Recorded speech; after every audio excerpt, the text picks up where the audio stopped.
여러분, 오늘은 개론입니다. 개론은 오래 안 합니다. 시작하는 날이니까요. 비가 오는데도 오신 분들이 실망하실까봐 제가 너무 짧게 끝나진 않고 10시 전에는 끝나도록 그렇게 하겠습니다. 이제 제 개그는 아무도 안 속으시죠? 오늘은 본론은 하지 않습니다. 그래서 오늘은 전체적으로 한번 복습하면서 전체 그림을 좀 그려보도록 그렇게 하겠습니다. 자, 여러분, 일단은 한번 보시죠. 자, 맨 첫 페이지 넘겨보시면요, 공부 일정표가 나와 있습니다. 일정표. 없으신 분, 자료 없으신 분 손 들으시면 드리겠습니다. 공부 일정표가 있습니다. 예루살렘반. 오늘이 예루살렘반 개요이고요. 다음 주부터 쭉 공부가 시작됩니다. 자, 그 다음 페이지 5페이지 넘겨보시면 나사렛반, 갈릴리반, 베다니반. 오늘부터 하는 게 무슨 반입니까? 예루살렘반. 그래서 이 네 과정에 커리큘럼이 나와 있습니다. 자, 전체적으로 한번 간단하게 복습을 하도록 하겠습니다. 내용 복습이 아니라 큰 그림을 한번 그려보죠. 여러분, 우리 신일교회, 제가 담임 목사인데요, 우리 교회 목회 목표가 뭔지 아십니까? 너무 들은 게 많아서 헷갈리시는 거죠? 따라합니다. 건강한 교회. 그 다음 뭘까요? 따라합니다. 행복한 성도. 이게 우리 교회의 목표입니다. 제가 담임 목사로 우리 교회 목회의 가장 중요한 목표입니다. 목표가 분명해야 길을 걸어갈 수 있겠죠. 좌고우면하지 않고.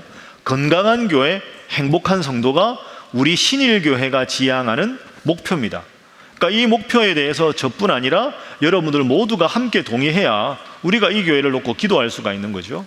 다시 따라합니다. 건강한 교회, 행복한 성도. 자, 그러면 복습이라고 말씀드렸습니다. 교회가 건강해져야 한다. 교회가 건강하면 성도들은 행복할 수 있다. 그럼 건강한 교회에는 5가지 요소가 있습니다. 그 5가지가 있어야 건강한 교회가 되는 거죠. 자, 첫 번째 뭡니까? 예배. 그죠? 두 번째는 교육. 여러분, 처음 하는 거 아닙니다. 제가 여러 번 이거 우리 교회 주보에 항상 나오는 겁니다. 그죠? 예배, 교육. 세 번째는 따라합니다. 선교. 네 번째 따라합니다. 교제. 성도들끼리 이제 잘 지내는 거죠. 5번째 따라합니다. 봉사. 요 5가지가 건강한 교회 5가지 특징입니다. 그러니까 저 교회가 어떤 교회야 하면 저 교회가 건강하다, 저 교회는 참 좋은 교회야 할 때 이 5가지 요소가 적절하게 조화를 이루어야 건강한 교회라는 거죠. 그래서 말씀드렸지만 예배는 우리가 영원히 간직하고 중요하게 여겨야 되는 것이고, 우리 교회 표어는 교육 2년, 선교 2년, 교제 2년, 봉사 2년, 8년 돌아가고 2년간 점검하고 다시 주제로 돌아갑니다. 올해는 무슨 해입니까? 저를 당황하게 만드시면 안 됩니다. 올해 교육의 해죠? 작년, 올해. 그러니까 바로 알고 바로 믿는 교회가 되는 거죠. 내년과 후년은 선교의 해입니다. 그렇죠? 그러면 내년과 후년은 여러분이나 저하고 공감하는 게 우리 교회가 건강한 교회가 되어야 되는데 지금 선교를 얼마나 잘하고 있는가? 선교라는 주제에서 보완해야 될 점이 뭔가? 어떤 점을 좀 더 부족한 걸 채워야 하는가? 어떤 프로그램을 새로 마련해야 되는가? 남녀 선교회가 제 역할을 잘 감당하고 있는가? 앞으로 2년간은 이런 게 주제가 되겠지요. 그걸 나누어서 선교에 관한 것과 남녀 선교회. 그러면 이렇게 2년간 허약한 부분을 잘 보완해내서 선교를 정확하게 자리매김시켜야 되겠죠. 그러니까 여러분하고 저하고는 내년도 표가 안 나왔지만 2년간 앞으로 우리 교회가 중점이 뭐가 되겠다 하고 여러분하고 저하고는 이미 공감이 되어 있는 거죠. 외국어 예배부도 있고, 그죠? 그 다음에 우리 교회가 해외 선교도 하고 새로 군 선교도 하고 남녀 선교회. 그러니까 2년간 나누어서 그런 선교에 관한 주제의 우리 교회 영역을 잘 보완해내고 선교가 강력해지고 건강해지는 거죠. 그 다음이 교제.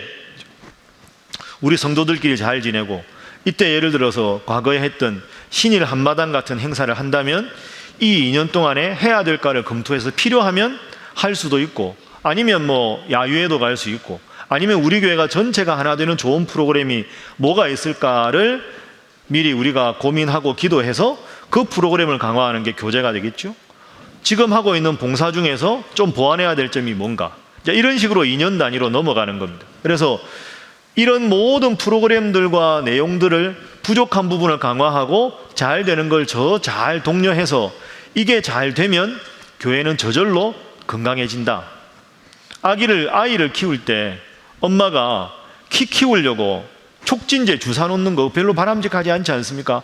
잘 먹고 잘 자고 운동하면 아이는 크게 되는 거죠. 그러니까 건강한 교회가 되면 성도는 저절로 어떻게 된다? 행복해진다. 내가 우리 신일교회 일원이라는 게 자부심이 생기고 자랑스러워지니까 성도들은 행복해진다. 하나님의 집이 교회인데 하나님의 일에 충성하면 먼저 그의 나라와 그의 일을 구하면 구하지 않은 모든 것도 우리에게 주신다. 그래서 건강한 교회가 되면 행복한 성도가 된다. 이렇게 우리가 정리를 할 수 있습니다. 우리 신일교회의 목표가 뭐라고요? 건강한 교회, 행복한 성도. 그러니까 여러분들도 이 5가지가 잘 될 수 있도록 항상 좋은 의견이 있으면 소통이 통해서 건의도 해주시고 또 우리 교회가 건강한 교회가 되게 해달라고 늘 기도해 주시기를 주님 이름으로 부탁합니다. 자, 이 거대한 목표를 이루기 위해서 우리 교회가 하는 아주 중요한 2가지 중점 목회 방법이 있습니다. 그게 뭐냐? 한번 따라하겠습니다. 말씀과 함께. 그 다음 뭡니까? 따라합니다. 말씀 속으로. 예, 이건 여러분들이 그냥 신일교회라고 하면 다 소개할 수 있어야 되는 거죠. 말씀과 함께는 우리 교회 온 성도들이 함께하는 3년 1독 성경 읽기 프로그램입니다. 그래서 벌써 이제 우리가 한 텀이 지나고 2번째를 시작하게 됐죠. 이번 주부터 시작했는데 여러분 열심히 하고 계십니까? 예. 2층은 대답을 안 하시는데요. 예. 열심히 하셔야 합니다. 그죠? 우리가 뭘로 교회가 승부하겠습니까? 교회가 말씀이 약해지면 기초가 다 약해지는 거죠. 기초가 약해지면 그 위에 아무리 좋은 집을 올려도 다 바람이 불고 홍수가 나면 무너질 수밖에 없는 거죠. 결국은 하나님의 말씀, 진리의 터인이 말씀밖에 없는 거죠. 그러니까 여러분들 말씀과 함께 열심히 하시니까 오늘 저녁에도 오셨을 텐데 제가 늘 당부드리지만 여러분만 하지 마십시오. 그리고 이거 식구별로 다 사십시오. 다. 그래서 아이들 하나씩 다 하게 하고요. 여러분들도 체크도 하게 하고. 그래서 제가 여러분에게 말씀드렸죠. 70주년 때 3년에 한 번 성경을 읽으면 우리 교회가 100주년이 되면 성경을 10번 읽은 아이들이 청년이 되고 우리 교회 주축이 됩니다. 제가 아무리 생각해도 교회가 목숨 걸 건 그거밖에 없습니다. 하나님 말씀을 매일 읽어서 영적인 기초 체력이 튼튼해져야 아무리 세상이 세속화되고 아무리 교회가 힘을 잃어도 하나님을 믿는 믿음 위에 바로 서는 것이지 말씀에 바로 서지 않으면 여러분이 가진 이 신앙의 열심이 여러분의 자녀들과 자손들에게 전수되지 않으면 우리가 무엇으로 가정을 바로 세우고 교회를 바로 세우겠습니까? 그래서 말씀과 함께 열심히 하시고 안 하시는 분, 찔리시는 분 오늘부터 회개하고 열심히 하시고 여러분들 가족들 안 하시는 분들한테는 다 독려해서 함께 해서 날마다 말씀을 읽으시기를 다시 한번 여러분께 부탁드립니다. 여러분 옆에 분들과 인사 한번 하겠습니다. 제발 말씀만 하지 마시기 바랍니다. 한 번 더 할까요? 꼭 하시기 바랍니다. 이게 소문이 많이 났습니다. 말씀과 함께가. 다른 교회도 소문이 많이 나가지고 자꾸 달라고 이렇게 자료도 달라고 그러고 뭐 이러는 데가 있습니다. 그리고 지난번에 김현일 목사님이 이제 담임 목사 나가셨잖아요. 거기도 똑같이 합니다, 이거. 그래서 앞으로 우리 교회 부목사님들이 담임 목사님 되면 이미 우리가 쓴 자료들이 있으니까 그걸 그 교회에 맞게 또 하면 되는 거죠.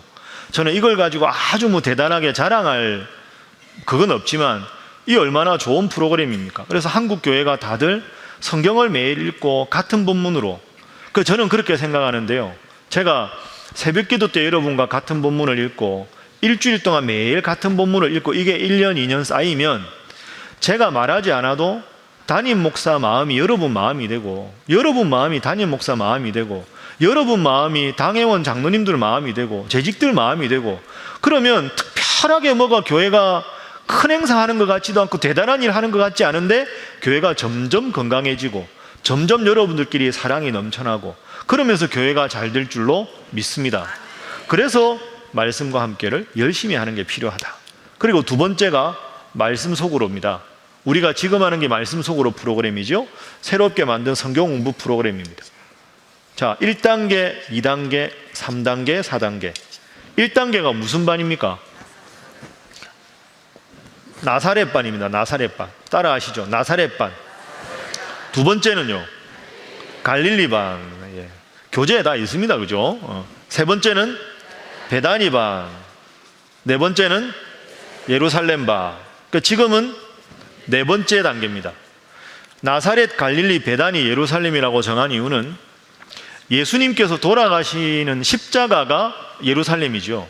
그러니까 예수님이 태어나신 곳이 갈릴리, 그리고 처음에 제자들 모아서 활동을 시작하신 게 갈릴리, 그 다음에 베다니에서는 제일 친한 친구 나사로와 마리아와 마르다 만나고, 그 다음에 예루살렘. 그리고 베다니와 예루살렘은 실제로 2km밖에 차이가 안 납니다.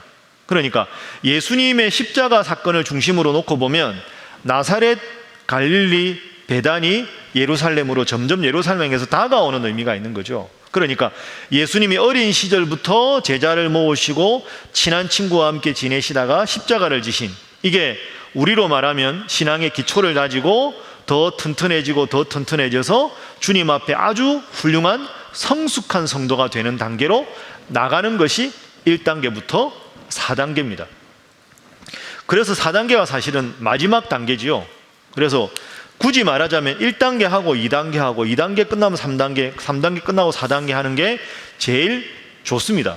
그런데 나사렛반은 초급반이고요. 갈릴리반을 작년에 가을에 했었습니다. 기억나시죠?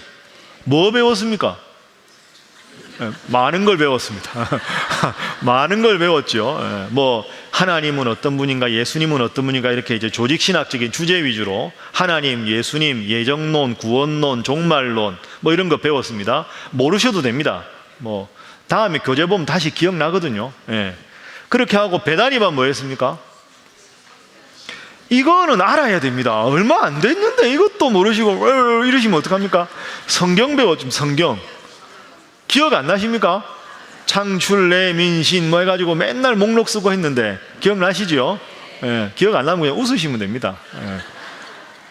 이제 이렇게 하고 이제 예루살렘반이 됩니다. 그래서 1단계부터 4단계까지 해야 되는데, 제가 처음에 갈릴리반을 하고 올해 봄부터는 부목사님들이 하기로 하다가 처음 만든 거라 전체를 담임 목사가 하면 좋겠다고 목사님들이 건의를 하셔가지고, 그게 좋은 건의일 수도 있고 미루는 것 같기도 하고 근데 이게 이제 생각해 보니까 처음 하는 거니까 제가 하는 게 좋겠다 싶어서, 그래야 이제 쉽게 말하면 흐름이 똑같아지잖아요. 목사님들마다 다르면 안 되니까. 그래서 이제 이번 여름 기간 동안 제가 이걸 예루살렘반 교재를 만들어서 이제 오늘 하게 된 겁니다. 그래서 가장 기초반이고, 기독교가 뭘 믿는가에 대한 핵심 내용, 좀 이따가 다시 복습하겠지만, 그 다음에 성경에 대한 내용, 그 다음에 역사에 대한 내용. 그러니까 기초, 교리, 성경, 역사, 이렇게 정리를 할 수 있습니다.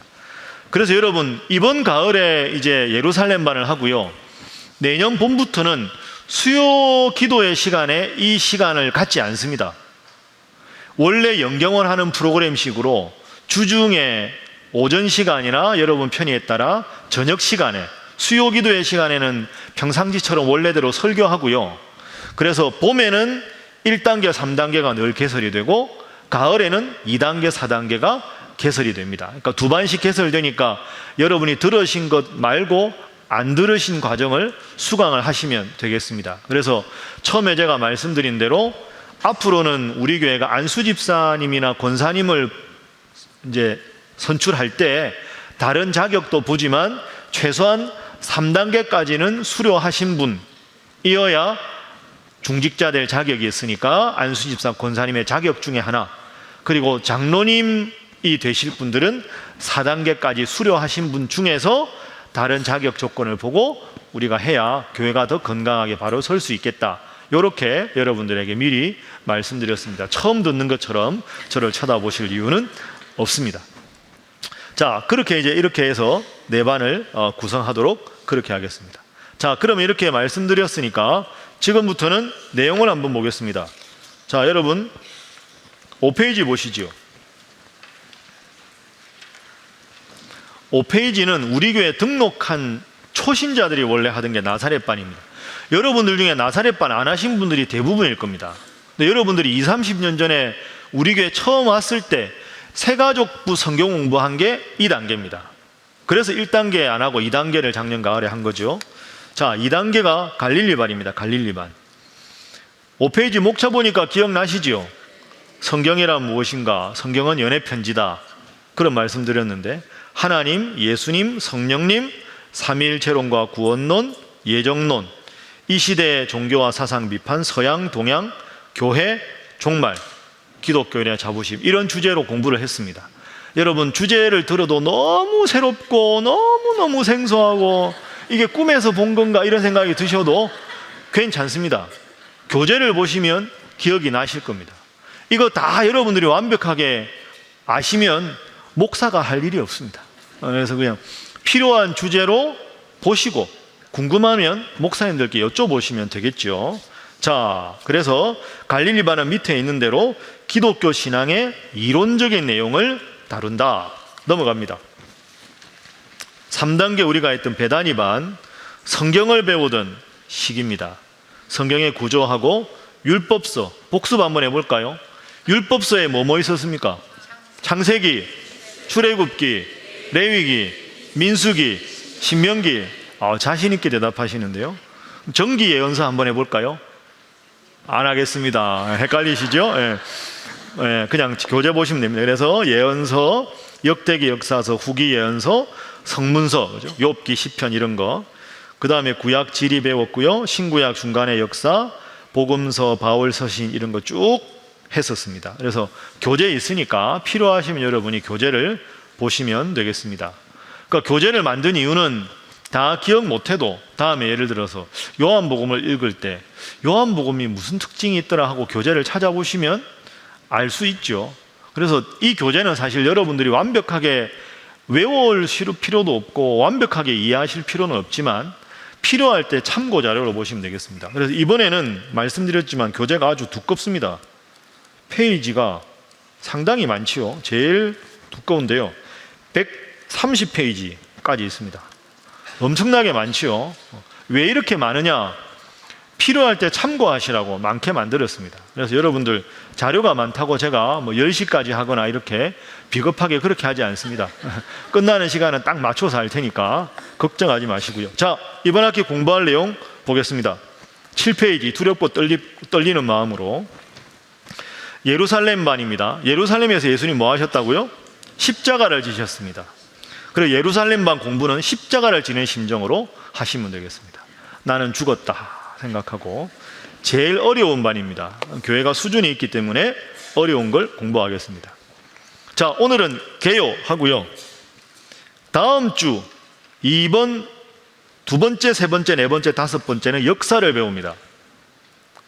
세계 기독교 역사를 다음 주, 그 다음 주 2주 동안 하도록 하겠습니다. 2시간 동안 세계교회사를 다루는 거죠. 할 수 있습니다. 신일교회니까 가능한 줄로 믿습니다. 아멘하기 힘드시죠? 그때 가서 보겠습니다. 그래서 다음 주는 세계 기독교의 역사가 어떻게 변해갔는가, 고대와 중세를 공부하겠습니다. 자, 맛보기로 구경을 한번 해보시죠. 여러분 10페이지 보십시오. 10페이지. 다음 주에 할 겁니다. 눈으로만 보십시오. 그래서 예수님 그리고 초기 기독교, 이게 고대 교회거든요. 왜 교회가 기독교가 확산되었을까? 그게 2번에 나오죠. 3번에 보면 이름만 들어 놓으십시오. 어거스틴이라는 위대한 신학자가 나오구나. 중세로 넘어가면 아퀴나스가 나오구나. 12페이지, 13페이지 세계사 시간에 배운 게 뭐가 툭툭툭 나오고 있습니다. 14페이지 아퀴나스라는 사람이 중세에 제일 유명한 사람이구나 정도만 아시면 되겠습니다. 그 다음에 밑에 보면 14페이지 르네상스 종교개혁, 많이 들어봤지만 뭐가 뭔지 잘 모르는 이런 내용을 공부합니다. 19페이지 한 장으로 정리했습니다. 다음 주에 할 하이라이트가 되겠죠. 다음 주 공부가 끝난 다음에 19페이지를 눈으로 딱 봐서 이해가 된다 하면 공부를 잘 하신 것이다, 이렇게 생각하시면 되겠습니다. 그렇다고 지금 보실 필요는 없습니다. 자, 그 다음 주에 할 세 번째는 21페이지 근대와 현대 공부합니다. 21페이지 뭐 합리론, 경험론 이런 거 나옵니다. 넘겨보시죠. 22페이지 데카르트 들어보셨죠? 누굽니까 이분이? 훌륭한 사람입니다. 그렇게 알고 되겠죠. 예. 여러분, 제가 다음에 공부할 때 데카르트 가지고 우리가 철학할 거 아니지 않습니까? 그래서 그냥 이런 사람 이래서 중요하다 그냥 딱딱 찍고 넘어갈 겁니다. 우리가 기독교인이 뭐 철학 공부할 것도 아닌데, 그래서 전혀 걱정하지 마시고 그냥 따라오시면 되겠습니다. 24페이지 칸트, 예, 많이 들어본 임마누엘 칸트가 나옵니다. 넘겨보시고 27페이지 한 장을 이해하시면 근대 철학을 이해하신 게 되겠습니다. 미리 공부하실 거 없습니다. 다음 주에 보겠습니다. 28페이지 20세기에는 어떤 철학과 신학이 있었는가. 28, 29, 30 31페이지 20세기 중반 이후는 뭐냐, 뭐 포스트 모더니즘도 나오고 이런 걸 잠깐 공부하겠습니다. 32, 33 계속 넘기십시오. 34, 35 뭐 이상한 사람이 나옵니다. 37 오늘날 그러면 신학, 교회의 관심이 뭐냐? 37, 38, 39까지 정리를 하겠습니다. 이게 앞으로 2주간 공부할 내용입니다. 걱정하지 마십시오. 다 할 수 있습니다. 자, 오른손 주먹 쥐어 보시죠. 제가 신일교회 한번 화이팅 하는 겁니다. 신일교회 이 정도 가지고는 못 하겠습니다. 신일교회 좋습니다. 자, 네 번째 한국교회 역사를 네 번째 주, 다섯 번째 주 공부합니다. 한국교회 역사 41페이지 내 신앙의 뿌리를 한번 찾아보자. 1번 언제 한국의 기독교가 최초로 전례가 되었을까? 그죠? 요거 공부를 좀 궁금하잖아요. 이런 걸 공부합니다. 42, 43, 43페이지 가면 천주교가 한국에 언제 전례가 됐는가? 자, 46페이지, 47페이지 천주교는 그런데 개신교는 언제 수용이 되었는가? 이런 것도 중요한 것 위주로 쭉쭉 공부하겠습니다. 넘겨보십시오. 48, 49, 51페이지 가보면 평양 대부흥운동, 개신교 역사상 가장 위대한 사건이거든요. 이거에 대해서 공부를 좀 하도록 하겠습니다. 넘기십시오. 계속 55페이지 3.1운동. 3.1운동이 몇 년도입니까? 예, 이 정도 아시면 되겠습니다. 넘어갑니다. 56, 57, 59페이지 가보면 일본이 우리나라를 박해했을 때 기독교는 어떻게 투쟁했는가, 이런 내용도 공부하겠습니다. 자, 62페이지부터 65페이지까지는 여러분들이 자주 질문하시는데 장로교, 감리교 이런 게 도대체 뭐가 다른가? 그래서 장로교 63페이지, 감리교 64페이지, 침례교, 성결교, 순복음, 성공회, 듣긴 들어도 헷갈리는 이런 내용들도 한번 정리를 하도록 하겠습니다. 그래서 두 번째 주부터 다섯 번째 주까지는 세계 기독교의 역사하고 한국 기독교의 역사를 통해서 과거를 한번 돌아보는 시간이 이 시간입니다. 걱정하지 마시라고 말씀드렸습니다. 자, 여섯 번째 시간 47페이지 67페이지. 자, 잘 안 보입니다 요즘. 67페이지는 세계교회사, 한국교회사를 전공하신 탁월한 강사 김일성 목사님이라고 계십니다. 김일성 목사님 원래 전공이 교회사입니다. 그러니까 역사에 아주 해박하신 분이고 설명을 잘 하시죠. 그래서 김일성 목사님께 또 부탁을 했습니다. 저는 그렇게 수십 페이지 썼는데 딱 한 장으로 그냥 한 장으로 한 번 강의를 끝내시는, 그러나 한 장으로 하루도 하실 수 있는 능력이 있으신 우리 김일성 목사님께서 교회사의 성제에 대해서 쫙 한번 다시 복습 삼아 훑어주시겠습니다. 자, 그리고 7번째 주에는 69페이지 이단에 대해서 공부를 좀 하겠습니다. 이단이 하도 많아가지고, 그래서 7번째 주는 이단에 대한 전체적인 내용이고요, 8번째 주는 구체적인 이단에 대한 내용입니다. 그래서 69페이지 보면 이단 분별의 기준, 왜 이단이 생기니까, 이단의 공통점, 71페이지 이단과 사이비, 이게 뭐가 다르냐, 그 다음에 이단과 아닌 걸 어떻게 구분하느냐, 72페이지부터 쭉 나옵니다. 이 내용은 우리가 속한 통합 대한예수교 장로회 통합 측 교단에서 총회 공식적인 보고서 내용 중에 발췌해서 넣은 겁니다. 그러니까 이 내용은 아주 정확한 내용입니다. 그렇게 여러분이 아시면 되겠습니다. 그래서 예를 들어서 73페이지 실론, 하나님에 대한 이해에서 통일교는 이래서 문제다. 박윤식 대성교회 돌아가신 분이죠. 이분은 이래서 문제다. 이만희는 하나님론에 있어서 이게 문제다. 이런 식으로 주제별로 왜 문제가 되는가를 넣었습니다. 74, 75 쭉 읽어보시면 여러분들이 이해가 되실 겁니다. 일부러 자료를 많이 넣었으니까요, 그렇게 이해하시면 되겠습니다. 그래서 쭉 넘어갑니다. 81, 82, 83 83페이지 가보시면 다음에 알려드릴 텐데, 뭔가 들었는데 이게 이단인가 아닌가 헷갈린다 하실 때는 우리 교단 홈페이지에 가보시면 www인데 이번에 새로 업그레이드가 돼서 newpck.or.kr로 들어가면 통합자료실이라고 있습니다. 거기 가보면 이단 사이비 자료라는 란이 있거든요. 통일교는 왜 이단이고 이건 왜 이단인가 하나하나 쫙 이렇게 설명을 신학교 교수님들이 정확하게 설명해 놓은 데가 있습니다. 그래서 우리가 미처 다루지 못했는데 문제가 있는 건 그때 보시면 되겠습니다. 자, 85페이지는 우리 주위에 있는 이단들을 정리를 해 놓은 겁니다. 통일교가 왜 이단인가? 85페이지. 근데 통일교는 최근에 좀 바뀐 게 있어서 다음에 강의할 때 좀 더 보완해서 하겠습니다. 84페이지, 86페이지 보시죠. 86페이지 예를 통일교 3번 최근 현황 보시면 밑에 교주 문선명이 사망했죠. 7나무 6녀입니다. 와 하실 줄 알았습니다. 통일교 후계 구도를 미리 정했거든요. 7번째 아들 문형진이 지금 현재 통일교 교주입니다. 기업 경영은 넷째 아들, NGO는 셋째 아들, 이렇게 미리 살아생전에 다 나눠놨습니다. 근데 지금 문형진이라고 하는 공식적인 후계자하고 문선명의 부인 한학자가 지금 후계자 경쟁을 하고 있습니다. 그러니까 이게 미국 재판에 지금 계류 중입니다. 누가 통일교에 참 쉽게 말하면 참된 라인이냐.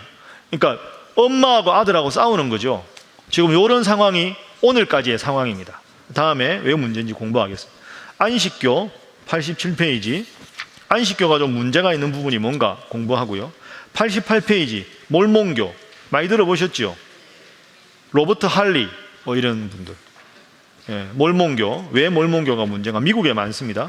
90페이지 여호와의 증인 많이 들어보셨을 텐데 뭐가 문제인지.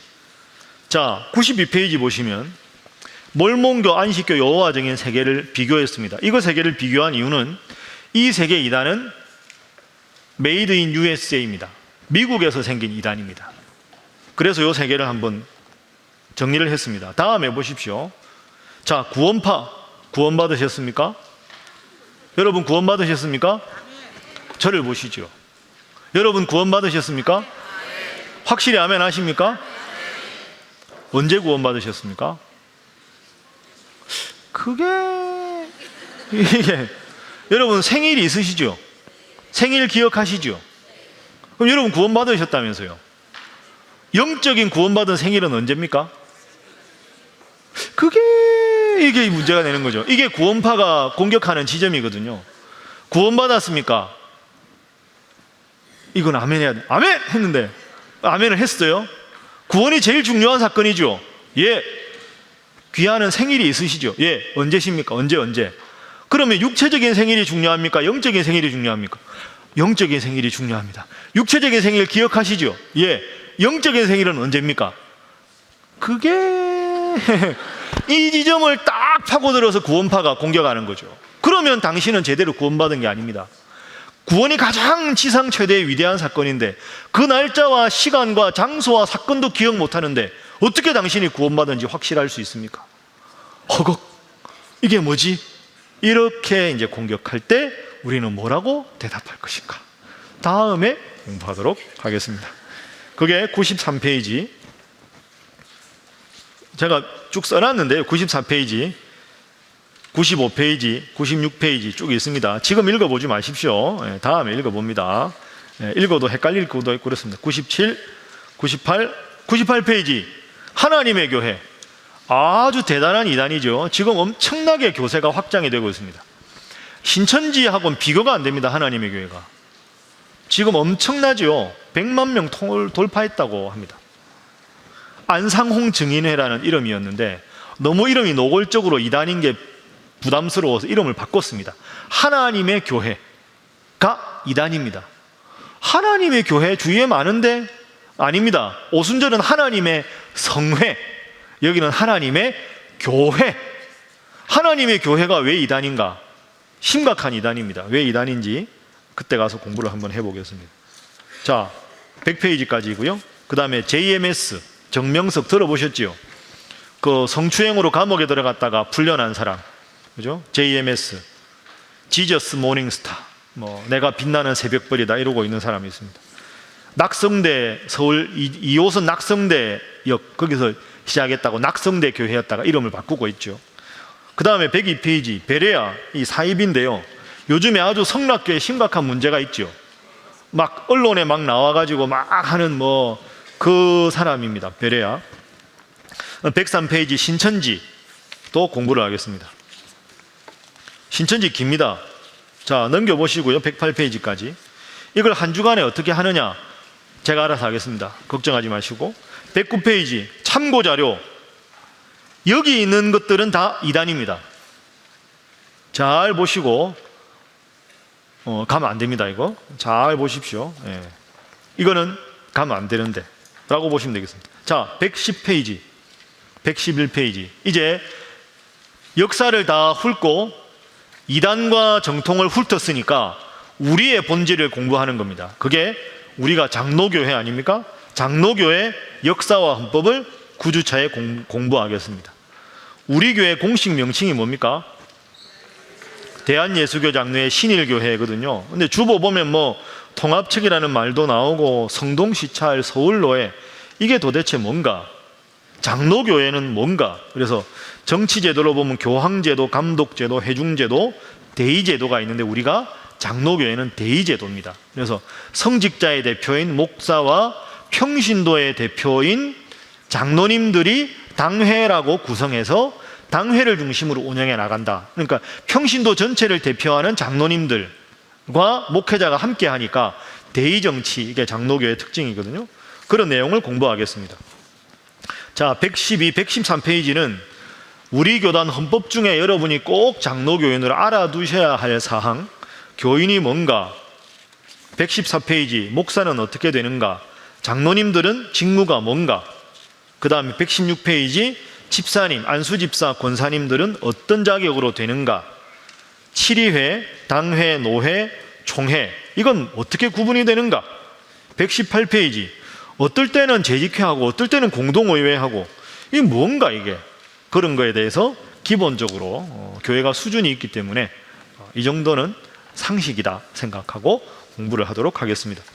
10주차 120페이지 장로교회가 뭔지 알았으니까 이제 우리가 각자가 어떤 성도가 되어야 되는가 많은 주제 중에 세 가지를 중요하게 공부합니다. 따라합니다. 예배, 기도, 봉헌.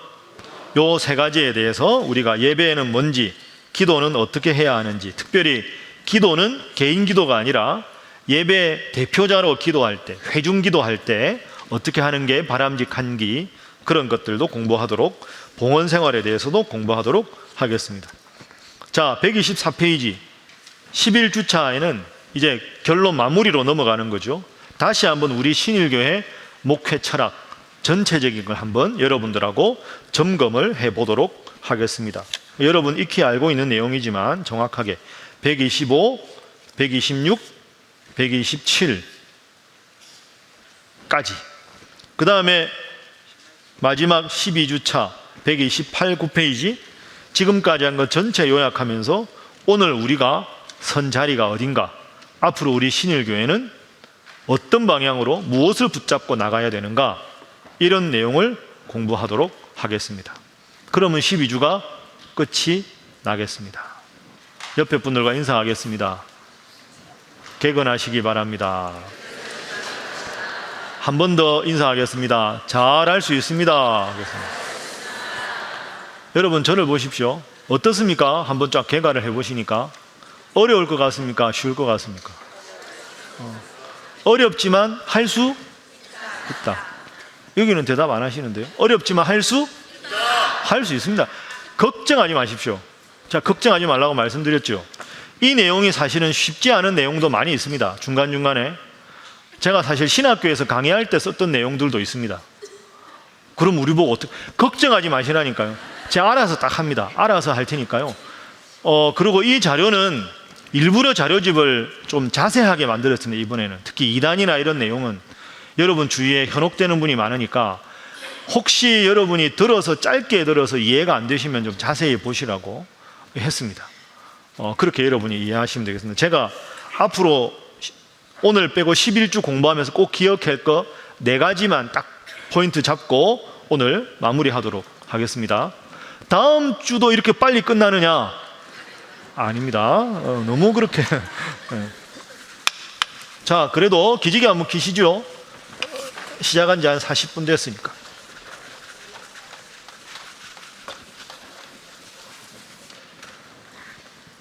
자, 첫 번째는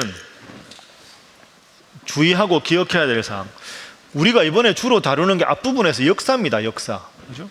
세계교회가 어떻게 변해갔는가, 한국교회 역사가 어떤가, 장로교회는 어떻게 변했는가, 역사를 주로 공부하는데요. 그래서 이 4번째 예루살렘반은 아까 키워드가 말씀드린 대로 역사에 관한 내용인데, 왜 역사를 우리가 공부해야 되는가, 여러 가지 대답이 있겠지만 한 문장만 제가 써보겠습니다. 여러분 잘 아시는 내용으로 쓰겠습니다. 온고, 그 다음 뭡니까? 온고, 이, 지신, 이면, 그 다음이 뭘까요? 가, 이, 위, 사, 의니라. 이게 논어의 2번째 편이 위정편입니다. 위정편. 논어 위정편에 나오는 말입니다. 우리는 그래서 그냥 온고지신 이렇게 하는데요. 정확하게 하면 온고이지신이면 가이위 사인이라, 이런 문장에서 온고지신이 나왔습니다. 그런데 보십시오. 옛것을 따뜻하게 한다, 따뜻하다 하는 것은 익힌다 하는 거죠. 자꾸 만지면 따뜻하게 되니까 옛것을 익히고 새것을 알면 그래야 가이써 스승이 될 수 있다, 이런 뜻입니다. 그러니까 옛 지나온 역사를 알고 시대의 변화를 알아야 스승이 될 수 있다. 근데 굳이 이거를 만약에 시제로 연결시켜 보면 옛 것을 아는 것은 과거죠. 과거. 우리가 공부하는 역사입니다. 왜 역사를 공부해야 되느냐 하면, 여러분 우리가 앞으로 2단 공부하겠지만 자세히는 못 다루지만 이 2단이 처음 나온 2단이 아닙니다. 기독교 역사상 수많은 비슷한 2단들이 나왔고 그 2단을 비판하기 위해서 바른 가르침이 형성이 됐습니다. 그러니까 사실은 역사를 공부하는 건 그냥 과거에 대한 관심이 아니라 내가 지금 서 있는 이 위치를 정확하게 파악하기 위해서 지나온 역사 속에서 잘못이 무엇인지 파악해서 나한테 그 잘못이 없는지 보고, 지나온 역사에서의 훌륭한 인물이나 사상을 보고 오늘 내 것으로 삼는 거죠. 그러니까 역사는 과거를 공부하기 위해서가 아니라 현재의 나를 들여다볼 수 있는 가장 위대한 것이 역사인 겁니다. 예를 들어서 성경책이 역사잖아요. 아브라함의 역사, 이스라엘의 역사, 다윗의 역사. 다윗이라는 인물을 보면서 나는 다윗의 이런 모습을 본받아야 되겠다. 그래야 현재 내 모습이 나아지는 거죠. 그래서 이건 과거입니다. 지신, 새로운 것을 안다. 이것은 현재일 수도 있고 더 나아가서 미래지요. 앞으로 시대가 어떻게 변할까?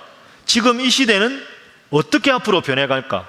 내가 어떤 점을 기억하면서 신앙생활을 명심하며 해야 될까? 이건 미래입니다. 스승이 되는 것은 지금 현재가 되는 거죠. 그러니까 지나온 역사를 알고 이 시대와 앞으로 시대가 어떻게 변화되는지를 알아야 현재 우리가 스승 노릇을 할 수 있다. 이걸 우리 예루살렘반으로 적용을 해보면, 오늘 우리 신일교회로 적용을 해보면, 우리 교회 역사를 알고 기독교가 어떻게 전해왔는지를 정확하게 과거를 알고 이 시대가 앞으로 어떻게 변해갈 것인가에 대해서 정확하게 우리 교인들이 함께 고민하고 함께 알아야 이 시대 스승 노릇, 쉽게 말해 하나님이 원하시는 교회, 모범적인 교회가 될 수 있다 하는 거죠. 그런 의미에서 역사를 공부하는 것은 매우 중요합니다. 시대의 변화에 대해서는 여러분 의견을 얼마든지 수용해서 앞으로 교회가 나아갈 바를 우리가 알 수 있는 거죠. 예를 들면 우리 통합 측에서 몇 년 전부터 아주 강조하는 게 마을 목회입니다. 마을 목회. 마을에 뿌리를 내리고 하는 목회. 그 마을 목회 좋은 예가 우리가 이번 여름에 했던 뭘까요? 물놀이 한 거죠. 이게 마을 사람들이 오는 거잖아요. 그 다음에 물된 농산 만든 것도 그렇고. 그러니까 시대의 변화에 따라서, 지역의 변화에 따라서 필요를 잘 채우는 목회가 필요한 거죠. 그래야 스승이 될 수 있다. 스승이라는 말은 교회로 연결시켜 보면 따라하겠습니다. 모범적인 교회, 하나님이 기뻐하시는 교회, 그런 교회가 되는 게 저하고 여러분의 목표 아닙니까? 여러분 이거 잘 생각하십시오.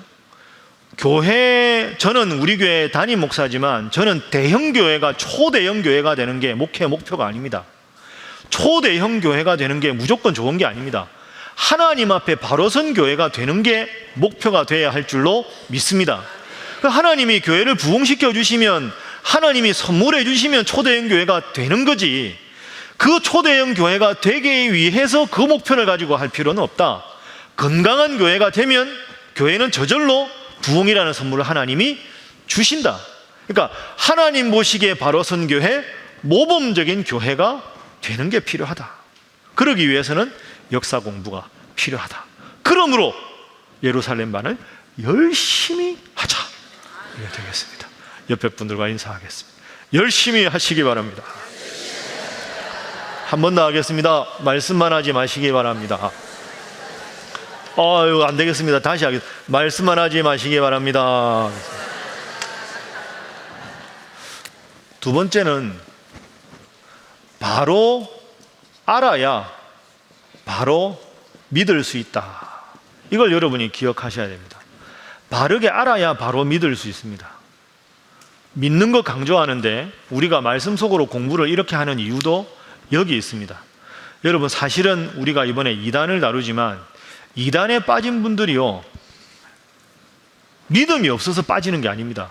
어떻게 보면 더 믿음이 출중한데 문제는 바로 몰라서 빠지는 겁니다. 그러니까 2단에 빠진 분들 보면 믿음 없는 분들은 2단에도 안 갑니다. 왜? 관심이 없으니까.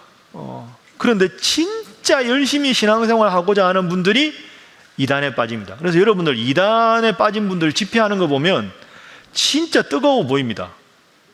왜? 열심이 있거든요. 근데 그게 잘못된 열심입니다. 분별력이 없는 열심.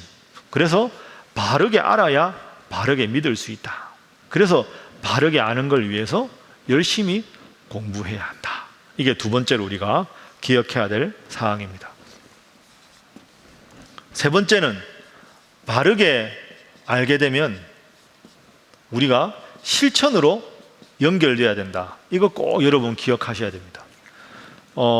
우리가 예루살렘만 성경 공부만 열심히 하고 쉽게 말해 머리에 지식만 많고 기도하거나 경건의 훈련을 게을리하면 머리만 큰 사람이 됩니다. 가분수가 되죠. 하나님을 아는 지식과 하나님을 사랑하는 내 마음이 함께 가야 되는 거죠. 그래서 예루살렘반 열심히 하실 게 아니라 예루살렘반만 열심히 하실 게 아니라 기도도 열심히 하시고 153 새생명 초청잔치 하니까 전도도 열심히 하시고 새벽 기도도 좀 나오시고 그렇게 해서 전도도 하고. 그래서 말씀 속으로 공부하는 것이 즐거워서 오신 분들 참 감사한데, 이것으로 내 신앙생활 다 한 게 아니고 아는 만큼 열심히 경건 활동도 해야 한다. 꼭 중요합니다. 기도하고 전도하고 말씀 읽고, 그러면서 이 공부가 함께 병행해 나가야 오른발 왼발 오른발 왼발 해야 전진할 수 있는 것과 똑같다. 자, 마지막 네 번째, 한번 따라합니다. 자부심. 예. 여러분, 네 번째로 제가 강조할 건 이겁니다. 자부심이 필요합니다. 자부심이. 내가 베다니반을 통해서 성경을 제대로 알게 되었다는 자부심, 아니면 갈릴리반을 통해서 기독교의 구원이 뭔지 알게 됐다는 자부심, 예루살렘반을 통해서 내가 지금 신앙생활하는 것이 어떤 의미가 있는지 알게 되었다는 자부심. 여러분, 자부심하고 교만은 다릅니다. 교만은 내가 대단하다고 여기서 상대방을 업신여기는 게 교만이라면, 자부심을 가지면 다른 사람들을 더 잘 섬길 수가 있습니다. 여러분, 제가 말씀드리지만 이 교재는 보통 교재가 아닙니다. 여러분 웃으셨는데요. 상처받습니다, 제가. 혹시 시간이 있으시면 이 교재를 몇 권을 가져다가 선물로 다른 교회 다니시는 여러분 친구나 친척이나 목사님들이나 이렇게 한번 줘 보시죠. 이걸 보시고 놀라는 분은 훌륭한 분이고 그냥 이래 보시는 분은 안타까운 분들이에요. 그냥 하는 말이 아니고요. 이 정도 교재는 훌륭한 교재입니다. 이거 제가 해서 그렇다는 게 절대로 아니고요. 그럼 제가 교만한 건데, 교만이 아니라 자부심을 가지셔도 됩니다. 아마 이거에 대해서 혹시 아시는 분들, 우리 교회 성경 공부 말씀 속으로 프로그램을 이렇게 보고는 전문가는 이렇게 물을 겁니다. 이걸 누구를 대상으로 합니까? 해서 우리 그냥 수요일 날 가면 다 합니다. 이거 깜짝 놀래야 이게 정상입니다. 이거는 아주 소수의 특별하게 20세기 신학이나 이런 거는 하기 어렵잖아요. 그리고 이단에 대해서 이렇게 다루기도 어렵거든요. 그러니까 여러분, 절대로 이게 교만해서 하는 말이 아니고요. 자부심을 가지셔야 됩니다. 내가 하나님을 믿는 사람이라는 자부심도 필요하고, 내가 신일교회 다니는 성도라는 자부심도 필요한 줄로 믿습니다. 이게 진짜 중요합니다, 여러분. 멀리 사는 분이 예수 믿겠다고 하면 가까운 교회 가시겠다 그러면 기꺼이 가시게 해야 합니다. 그 교회도 훌륭한 교회니까. 그런데 그렇더라도 여러분은 다른 교회가 아니라 신일교회 성도라는 자부심이 있어야 합니다. 건강한 교회, 말씀과 함께 온 성도가 말씀을 함께 읽는 교회, 말씀으로 목숨을 거는 교회, 말씀 토그로를 통해서 가장 바른 가르침을 전하는 교회, 나는 그 신일교회 성도다, 이 정도 자부심이 있어야 다른 사람들 앞에서도 당당할 수 있고, 나는 하나님 믿는 게 가장 행복한 일이고 신일교회 성도인 게 가장 행복한 일이다, 그 정도 자부심이 있어야 앞으로도 우리 교회가 잘 되지 않겠습니까? 옆에 분들과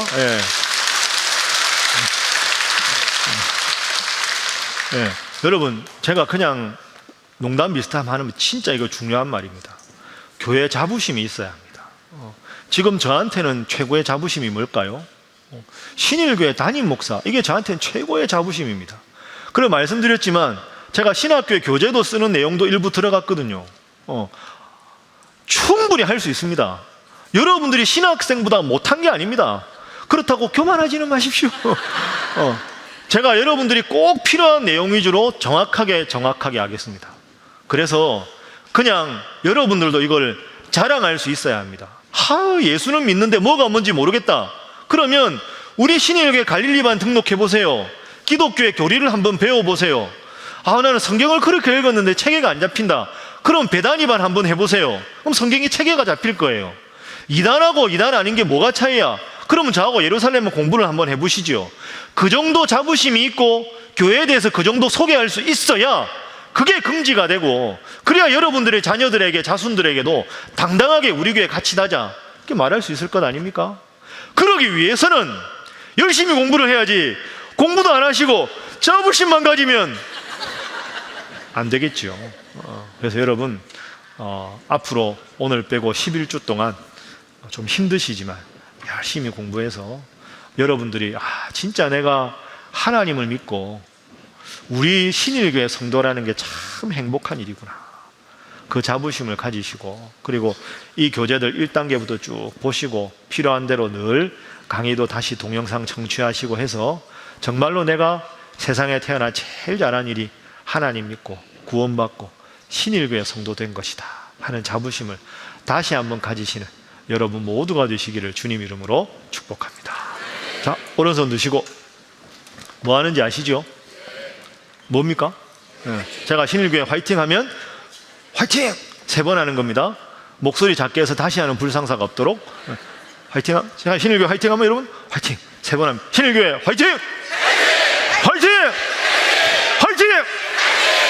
기도하겠습니다. 하나님 감사합니다. 참 바쁜 시대고 수요일 날 저녁에 시간 내는 게 참 쉽지가 않은데 이 보석 같은 귀한 성도님들을 오늘 저녁에도 보내주시고 이번 학기 예루살렘반에서 무엇을 공부할지 우리로 하여금 한번 훑어보며 또한 기대감을 갖고 열심히 공부하고자 하는 마음을 주시니 감사합니다. 진리의 말씀을 옳게 분별하라는 주님 말씀, 때를 얻든지 못 얻든지 항상 힘쓰라는 주님 말씀, 주님의 일꾼이라는 말씀 꼭 기억하고 우선순위를 하나님 앞에 예배하는 것, 말씀 속으로 말씀을 공부하는 것, 말씀과 함께 늘 성경을 가까이 하는 것, 이 일에 최우선순위를 두고 주님 자녀답게 살아가는 저희들 되게 하여 주옵소서. 혼탁한 세상 속에서 하나님의 자녀라는 것에 무한한 자부심을 갖게 하시고 내가 신일교회 성도로 이 공부를 통하여 하나님의 말씀을 더 바르게 이해하고 내가 믿는 하나님을 믿는 신앙에 대해서 더 잘 알게 된다는 것에 대한 기쁨과 감사가 넘치도록 하나님 함께하여 주옵소서. 주께서 우리 성도들 한 분 한 분 붙잡으셔서 12주 동안 공부하는 모든 과정 동안 성령께서 영육간의 강건함으로 채우시고 지키시고 인도하여 주옵소서. 믿고 감사하며 예수님의 이름으로 기도하옵나이다. 아멘.